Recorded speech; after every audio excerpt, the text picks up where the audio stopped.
তো এটা খারাপ লাগতেছে।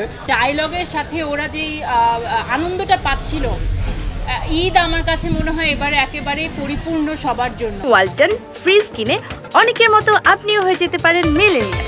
সেরা পণ্যের সেরা অফার। তুফান আসলে দিন দিন নিজের রেকর্ড নিজেই ভাঙছে, এটা ভালো লাগার বিষয়। তো আজকে নতুন খবর হলো যে সিনেপ্লেক্সে 21টা থেকে আপনারা জানতেন 42টা শো হয়েছিল, সেটা আজকে 51টাতে চলে গেছে। 51, তো ওইটাই রেকর্ড ছিল। এখন ওইটাকেই নিজেরাই তুফান নিজেই নিজের রেকর্ড ভেঙে আজকে 51টা শো চলছে স্টার সিনেপ্লেক্সে, যেটা আসলে সর্বোচ্চ। এবং আমি মাত্র যমুনা থেকে আসলাম। যমুনাতেও আপনার 14টা শো চলছে আমাদের সিনেমার একই দিনে। আপনারা জানেন যমুনা ব্লকবাস্টার তো আসলে একটাই মাল্টিপ্লেক্স, তো একটা মাল্টিপ্লেক্সে 14টা শো আসলে হিউজ। এবং লায়নও সেম। এবং মধুবিতাতে টিকিট পাওয়া যাচ্ছে না। মধুবিতার নশাদবার সাথে আমি কথা বলছিলাম কালকে যে আপনার হলে কেন মারামারি হচ্ছে। উনি বলতেছে যে আমাদের সিনেমা হলে ক্যাপাসিটি হলো 1200, কিন্তু লোক আসতেছে প্রতি শোতে 3000। তো 1200 ক্যাপাসিটির একটা সিনেমা হলে 3000 মানুষকে আমরা কাভার দিতে পারতেছি না। তার উপর তো ব্ল্যাকের একটা টিকিটের আছেই। শ্যামলীতে একই অবস্থা এবং সারা বাংলাদেশে একই অবস্থা। এবং কালকে রাতের থেকে ময়মনসিংহের ছায়াবাণী সিনেমা হলে মিডনাইট শো শুরু হয়েছে। মিডনাইট শো 12টা থেকে 3টা পর্যন্ত, এটাও বাংলাদেশে প্রথম। তো সব কিছু মিলে তুফান দর ঝড় আসলে দিন দিন বাড়ছে। তো দেখা যাক কালকে আর কি হয়।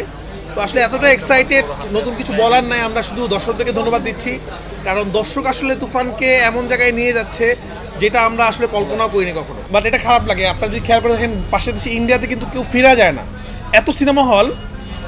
কেউ যখন বাসা থেকে বের হয় সিনেমা দেখার জন্য কোনো না কোনো হলে সিনেমা দেখতে পারে। বাট আমাদের যেহেতু মাল্টিপ্লেক্স অনেক কম এবং দেখার ব্যবস্থা অনেক কম, তো যেগুলো ভালো পরিবেশে হল আছে প্রচুর মানুষ ফিরে যাচ্ছে এবং প্রচুর মানুষ আমাদের সিনেমা না দেখতে পারে অন্য সিনেমা দেখতেছে।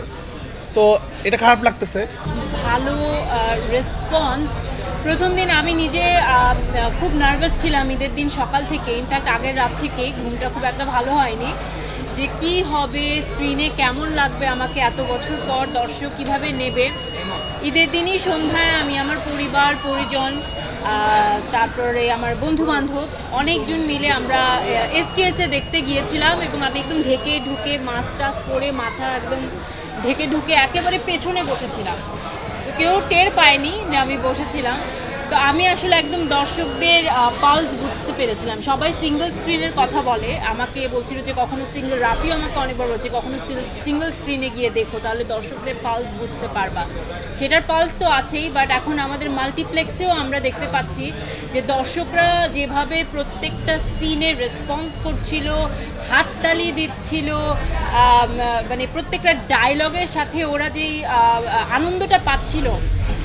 ঈদ আমার কাছে মনে হয় এবারে একেবারে পরিপূর্ণ সবার জন্য, কারণ ঈদ মানেই হচ্ছে পরিবার পরিজন এবং সেই সাথে বাংলা সিনেমা।